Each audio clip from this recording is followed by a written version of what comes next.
لا لا، خله يسولف لك سالفته وقصيدته باللهجة العراقية، يعني أهله بالعراق.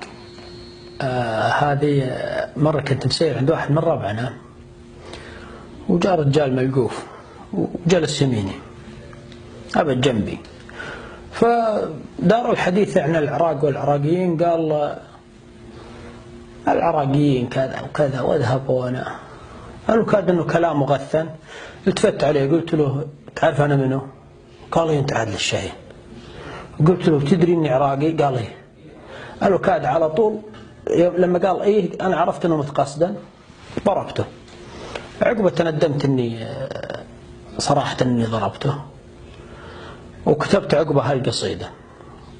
فأقول هلي بس بالصلاة لله يدنقون، ومثل طبع النخل واقف يموتون. هلي ناعور والناعور دوار، كفاك شرورهم لمن يدورون. هلي مثل الرحى من تحكي الحلوق، تعالوا ذوقهم لمن يطحنون.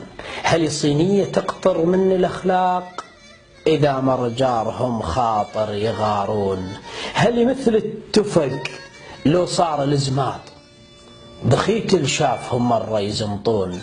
هلي كحل المراجل وقت الأطياب، ولكن أصبع بعين اللي يعيلون. هلي غيمة كرم ما مرت بقاع، إلا وبللت رجل يطلبون. هلي ديوان والديوان مفروش، كرامة وطيب للناس اللي يشرفون. هلي مثل الشموس تضوي الكون، من تصير ظلمة للي يضوون. هلي فنجان عزة ورافع الراس، جميع دلالكم لأهل يدنقون. هلي كلمة مضيف تهزهز الزيج، مو كلمة تمر على ما يسمعون. هلي جمعوا تعبهم لجل الضيوف، وحطوه بجدرهم من يطبخون.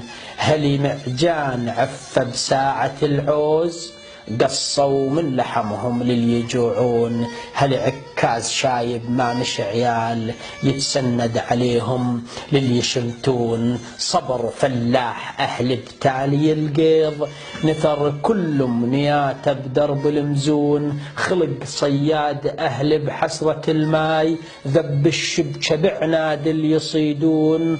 طبع بستان أهل وتو تموز، مد ظلاله بدروب اللي يتيهون. هلي لبسوا حزن من دور القماط، أو من صدر الأرامل رضعة وشجون.